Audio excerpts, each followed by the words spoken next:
Hi guys, good morning. This is Srinivasan.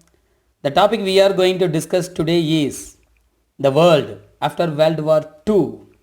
Let me give you a short introduction about the topic we are going to discuss. The introductions are: after the World War II, a new era was born. The European colonial were declined and their colonies got independence from Asia and Africa. The two antagonistic bloccs were born and participated in Cold War between them. One bloc is USA and another one is USSR. These conditions triggered deadly conflict on Korea, Cuba, Vietnam and West Asia. US won the trust of the great powers in Europe when US helped them through Marshall Plan. Russia also earned the goodwill from Asia and Africa because they supported them for freedom struggle. The non-alignment movement played important role to wriggle conflict between the two superpowers. European countries wanted to come out from USA control, so they started Council of Europe. It created common market between them known as European Union. Finally, the Cold War came to an end by the fall of Berlin Wall. That's all. The introduction is over.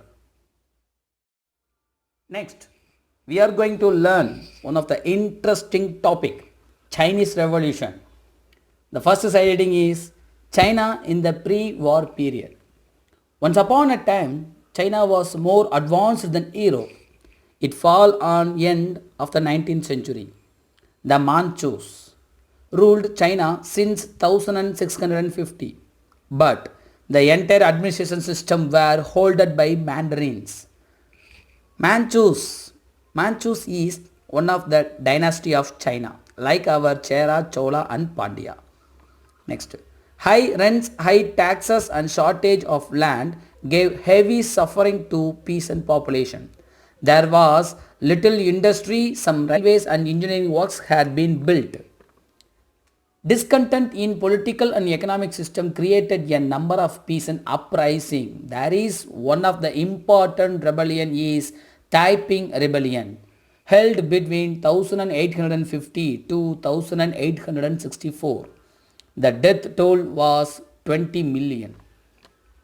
European countries gave pressure to China to open the door to foreign trade. In the two opium wars of 1832 and 1848, China was defeated and was compelled to open its ports to Western power. In 1898, the young emperor initiated a series of reforms known as the 100 Days of Reform, but it was opposed by conservatives and Empress Dowager Chu Shi. Dowager Chu Shi. She imprisoned the emperor and reversed the reforms. Finally, Manchu government lost its power 2 years before of World War I. The Chinese Revolution 1911. The Manchu dynasty was disintegrated by the death of Empress Dowager in 1908. The new emperor was just 2 years old, so the provincial governors are independently doing their administration. When the local army engaged mutiny activity, the governors proclaimed their independence. One of the important middle class leader, Dr. Sun Yat-sen, heard the news of the rising in a newspaper in USA. When he arrived Shanghai, he became a provincial president of the new Chinese Republic. But Yuan Shikai had full control of the modern army in the north part of the China. He served as a minister during Manchu administration. Yuan Shikai and after. The unity of China under Yuan Shikai lasted for 4 years. He was opposed to democracy and republicanism. He lost his prestige when he accepted the demands from Japan. After his death in 1916, A new president was appointed for the next 12 years. At the same time, Sun Yat-sen ran his activities in the coastal cities between Shanghai and Canton. Dear kids, I think you all have a doubt on who is Dr. Sun Yat-sen. Dr. Sun Yat-sen, 1866 to 1925. He was born in a poor family near Canton. He was called father of modern China. He was educated in a mission school and became a Christian. He practiced doctor of medicine in Hong Kong. Even he was interested in politics. He took part in a rising against the Manchus in 1895. So he spent the next 16 years in exile. In 1905, he found a political party which in 1912 became the Kuomintang or the National Party. I think you all have a same doubt on who is Mao Zedong. 1893 to 1976. Mao was born in Hunan in southeast China. His father was a wealthy peasant and supporter of the Manchus. He started his junior college at Changsha when the revolution had broken at 1911. He also joined, but very soon he left and enrolled in the teachers training college in Changsha. Later, he started full-fledged political activities of Hunan and emerged as a staunch communist. Communist Party of China. Revolution, old society and Confucian thought was sidelined. Confucian. What is Confucian? Confucian is one of the religion like our Buddhism and Jainism. It was one of the famous religion on China. Next. The ideas of Marx and Lenin became popular after the Russian Revolution of 1917. In 1918, a society for the study of Marxism was formed in Peking University. Among the students who attended was Mao Zedong. Dr. Sun Yat-sen sent Chiang Kai-shek to Moscow to seek Russian support. The Russians in turn sent Michael Borodin to China. Michael Borodin reorganized the Kuomintang as a centralized mass party and rebuilt revolutionary army. The Russian officers found Whampoa Military Academy near Canton. Zhou Enlai was in charge of political activities for alliance had been formed between the Chinese Communist Party and Kuomintang. Kuomintang and Chiang Kai-shek. After the death of Sun Yat-sen, the Kuomintang was organized on communist line, but it did not adopt communist policies. Kuomintang party was led by Chiang Kai-shek. The same time, Communist Party was led by Mao Zedong and Zhou Enlai. Chiang Kai-shek removed all communists from Kuomintang. They recruited army from workers and peasants. In end of 1925, Chiang Kai-shek was started to conquer Hankou. He was siege on Shanghai and Nanking. He removed all the communists in the Kuomintang party. In 1928, he captured Peking. Mao as organizer of peasants. Mao concentrated his energies on organizing the peasantry because he knew that the Kuomintang grip on the towns. After the relationship was broken between Kuomintang and Communist Party, Mao retreated with 100 communists in wild mountains. Chiang Kai-shek campaigned against the communists, but he had constant threat from Japan and warlords. The Long March 1934. Mao wanted to move out of Hunan for safer territory. By 1933, he had gained full control of the Communist Party. In 1934, the Communist army of about 1 lakh set out on the Long March. They were harassed from Kuomintang forces, local warlords and unfriendly tribesmen. In 1935, after crossing 6,000 miles, 20,000 only reached to northern Seni. In 1934, Mao had become the leader of over 10 million peoples. Japanese aggression. Japanese interest in taking control over Korea led to aggression against China, which was weak and backward. China captured Manchuria and developed as a military base. Mao believed that it was necessary for Kuomintang to fight with Japanese. So the communists gradually stopped. The stronger line was adopted towards Japanese expansion. Communist victory. After the surrender of Japanese on 1945, both Kuomintang and communists sought to occupy the Japanese areas. Kuomintang successfully captured the cities, railways and the area around Peking because Chiang Kai-shek got military aid from America. Mao tried to get support from the middle class and declared that what the communists wanted was the rule of the people, not a dictatorship of the proletariat. The end of exploitation, not absolute equality. Mao followed guerrilla tactics, so the cities fell one by one, and Chiang Kai-shek's army began to disintegrate quickly. In the summer of 1948, communist control had been established over most part of China. National People's Congress.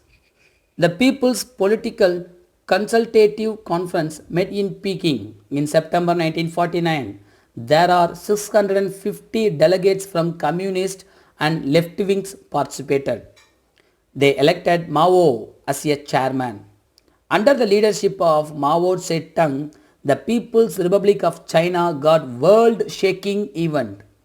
Now, the Soviet Union and People's Republic of China was considered as the mighty communist political power in the world. Denial of UNO membership. More than 2 decades, USA did not recognize the People's Republic of China, but they recognized the Chiang Kai-shek's government in Taiwan. Taiwan got another name, it is Formosa. These all are the revolution of China. Once again, let's recall this chapter from this first. Manchu is one of the dynasty of China like our Chera, Chola and Pandya. The Manchus ruled China since 1650, but the entire administration systems were held by Mandarins. There is no improvement from Manchu's administration. There was little industry, some railways and engineering works had been built. There is one of the important rebellion is Taiping Rebellion. It held between 1850 to 1864. The death toll was 20 million. In 1898, the young emperor initiated a series of reform known as the 100 Days of Reform, but it was opposed by conservatives and Empress Dowager Cixi. She imprisoned the emperor and reversed the reforms. Finally, the Manchu government lost its power 2 years before of World War I. The Manchu dynasty was disintegrated by the death of Empress Dowager in 1908.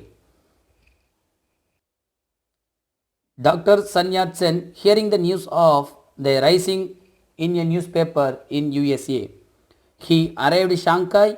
He became the provincial president. Yuan Shikai had full control of the modern army in the northern part of China. Yuan Shikai lost his prestige when he accepted the demands from Japan. After his death in 1916, a new president was appointed for the next 12 years. The ideas of the Marx and Lenin became popular after the Russian Revolution of 1917. In 1918, a society for the study of Marxism was formed in Peking University. Among the students who attended was Mao Zedong. Dr. Sun Yat-sen sent Chiang Kai-shek to Moscow to seek Russian support. The Russians in turn sent Michael Borodin to China.